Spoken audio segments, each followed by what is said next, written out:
ہم نے کئی جگہوں پر ایسے کنویں دیکھے جو انسانی لاشوں سے بھرے ہوئے تھے، حتیٰ کہ ایک چھوٹا بچہ جو ماں کی چھاتی سے لگا دودھ پی رہا تھا وہ بھی اپنی ماں کے ساتھ قتل کر دیا گیا۔ کئی جگہوں پر کھدائی کی گئی تھی جن میں انسانی لاشوں کے ڈھیر لگے ہوئے تھے۔ کہیں جلی ہوئی لاشیں پڑی تھی جو زندہ جلائے گئے تھے۔ کئی جگہوں پر انسانی ہڈیاں تو موجود تھیں لیکن گوشت جانور کھا گئے تھے۔ یہ سب باتیں نہیں بلکہ وہ حقائق ہیں جو بھارت کی ایک سرکاری رپورٹ کا حصہ ہیں جس کو 65 برس تک چھپایا گیا، لیکن پھر یہ راز بنا اجازت دنیا کے سامنے آ گیا۔ میں ہوں شہریار وڑائچ۔ اس واقعے کے بارے میں مزید جاننے سے پہلے آپ پلیز ہمارا چینل سبسکرائب کرنا اور بیل کا بٹن دبانا مت بھولیے گا۔ آج ہم دیکھتے ہیں کہ روس کے یوکرین پر حملے کے بعد یوکرینی شہری گلیوں میں بنا کسی فوجی تربیت کے ایک انتہائی تربیت یافتہ فوج کے خلاف لڑنے کے لیے اپنی جانیں قربان کرنے گھروں سے نکلے۔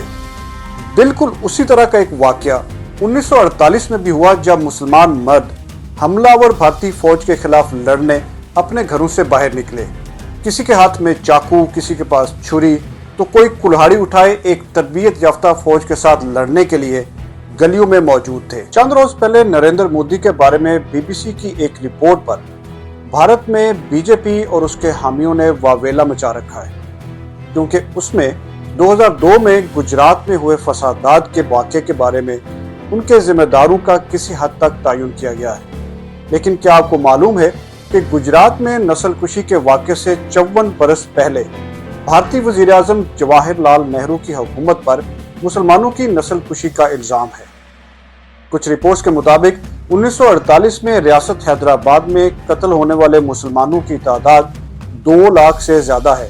کچھ جماعتیں اور افراد دعویٰ کرتے ہیں کہ یہ نمبر 5 لاکھ تک ہو سکتا ہے، جبکہ اس وقت کی حکومتی رپورٹ جس کا کچھ حصہ میں نے ابھی آپ کو بتایا ہے، اس رپورٹ کے مطابق یہ تعداد 27 سے 40 ہزار کے لگ بھگ ہے۔ لیکن آج بھارت میں ان حقائق کے بارے میں زیادہ بات نہیں ہوتی، بلکہ بی جے پی سمیت انتہا پسند ہندو تنظیمیں 17 ستمبر کو حیدرآباد کی آزادی کا دن مناتی ہیں۔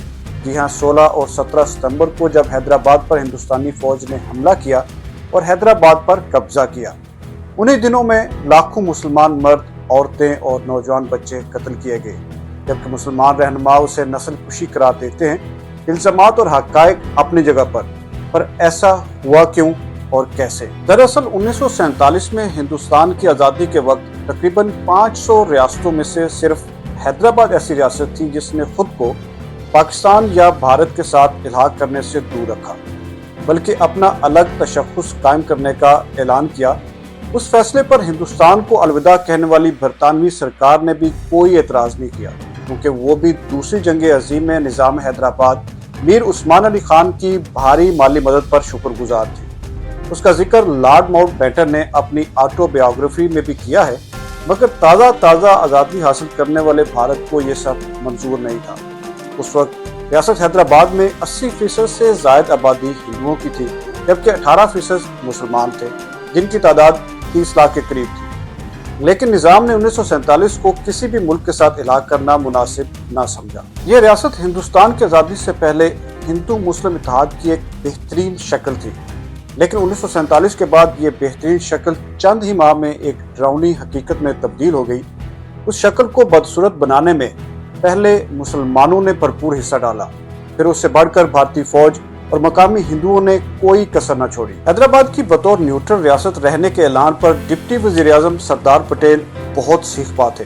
وہ ریاست جونا گڑھ کی طرز پر حیدرآباد کو بھی فوری فوجی کارروائی کے ذریعے بھارت کا حصہ بنانا چاہتے تھے، لیکن اس وقت گورنر جنرل ماؤنٹ بیٹن نے انکار کیا۔ نظام حیدرآباد نے بھی دہلی کو دھمکی دی کہ فوجی کارروائی کے نتیجے میں ریاست کے اندر ہندو مسلم فسادات ہو سکتے ہیں، جس سے بہت جانی و مالی نقصان ہوگا۔ دہلی کی جانب سے فوری کارروائی تو رک گئی، لیکن مجلس اتحاد مسلمین کے ہزاروں کارکنوں پر مبنی رضاکار فورس نے ہندوؤں کے خلاف کارروائیاں شروع کر دی، جس سے مذہبی فسادات کا سلسلہ شروع ہو گیا۔ مجلس اتحاد مسلمین کے رہنما قاسم رضوی کی قیادت اور وزیر اعظم حیدرآباد میر لائق علی کی ایما پر رضاکار فورس نے ہزاروں ہندوؤں کو قتل کیا، گھروں، دکانوں اور ٹرینوں کو لوٹا، ہندو عورتوں کی عزتیں لوٹی گئی۔ ایسے حالات میں ماؤنٹ بیٹن بھی کچھ نہ کر سکا، اس نے حیدرآباد کی آزاد حیثیت برقرار رکھنے کا ایک فارمولہ طے کیا، جس کے مطابق حیدرآباد کی خارجہ پالیسی اور سیکیورٹی کا بھارت ذمہ دار ہوگا، جبکہ باقی معاملات میں ریاست کا خود کا اختیار ہوگا، جس پر وزیراعظم نہرو نے دستخط کر دیے، لیکن سردار پٹیل نے انکار کر دیا۔ تاہم ماؤنٹ بیٹن نے بھارت چھوڑتے وقت اپنی دوستی کا واسطہ دے کر سردار پٹیل سے دستخط کروائے، لیکن مجلس اتحاد مسلمین کے رہنما قاسم رضوی اور وزیراعظم لائق علی نے ماؤنٹ بیٹن فارمولہ یکسر مسترد کر دیا۔ قاسم رضوی اور وزیراعظم لائق علی کا خیال تھا کہ چونکہ بھارت جموں کشمیر میں پہلے سے ہی حالت جنگ میں ہے، تو ایسے میں حیدرآباد پر نیا محاذ نہیں کھلے گا، لیکن ان کی یہ سب امیدیں 13 ستمبر کو ختم ہو گئی جب بھارت کی جانب سے ہندوؤں کے خلاف نسلی فسادات کا بہانہ بنا کر آپریشن پولو کا آغاز کر دیا گیا۔ اس آپریشن میں 36,000 بھارتی فوجیوں نے حصہ لیا۔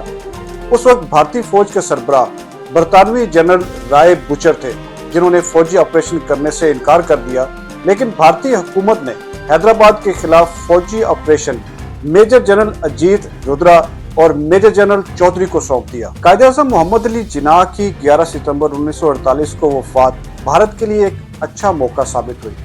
ہندوستان کی ریاست حیدرآباد کو اپنا حصہ بنانے کی خواہش کو پورا کرنے اور لاکھوں لوگوں کو موت کے گھاٹ اتارنے کا وقت آ گیا تھا۔ 13 ستمبر کو ریاست حیدرآباد میں سب کچھ نارمل چل رہا تھا، لوگ اپنے معمول کے کاموں میں مشغول تھے، لیکن دہلی میں یہ فیصلہ ہو گیا کہ اب حیدرآباد پر قبضہ کر لیا جائے۔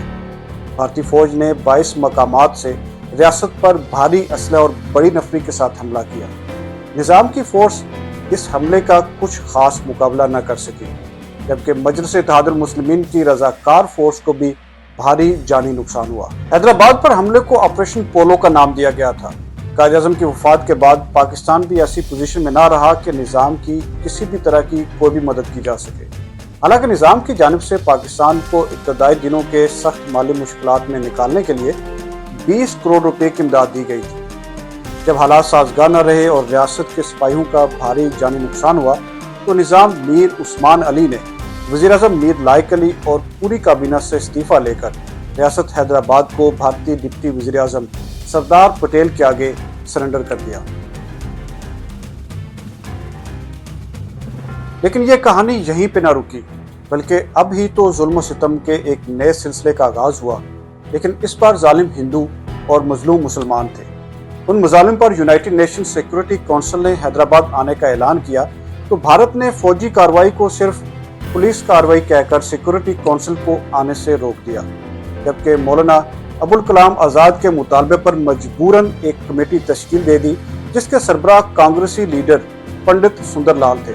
اس کمیٹی نے اپنی رپورٹ میں دل دہلا دینے والے واقعات تحریر کیے جو انہوں نے اپنی آنکھوں سے دیکھے تھے۔ یہ واقعہ ایک خوفناک نسل کشی کا منظر پیش کرتا ہے۔ سندر لال رپورٹ 2013 تک جاری نہیں کی گئی، لیکن جب سامنے آئی تو دل دہلا دینے والے حقائق سے پردہ اٹھا۔ رپورٹ کے مطابق بھارتی فوج اور مقامی ہندوؤں نے خوفناک ظلم ڈھائے۔ کئی جگہوں پر سینکڑوں مردوں کو اکٹھا کر کے ایک ہی جگہ پر موت کے گھاٹ اتارا گیا۔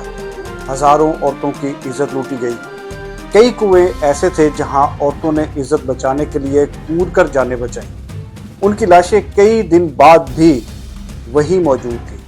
کئی جگہوں پر انسانوں کو اکٹھا کر کے زندہ جلا دیا گیا۔ گھروں اور دکانوں کو لوٹا گیا، یہاں تک کہ ان بچوں کو بھی نہیں چھوڑا گیا جن کے منہ پر داڑھی کے بال ادھی دکھائی دیے۔ ایسے واقعات ہمیں یہ بتاتے ہیں کہ جب انسان اپنے اندر کے حیوان کو جگاتا ہے تو پھر اس سے بڑا کوئی ظلم کرنے والا اس دنیا میں دکھائی نہیں دیتا۔ پردھان منتری نریندر مودی جی کو لاکھ لاکھ بدھائی دینا چاہتا ہوں، جنہوں نے نرنے کیا کہ حیدرآباد مکتی دن کو منایا جائے گا، اور مجھے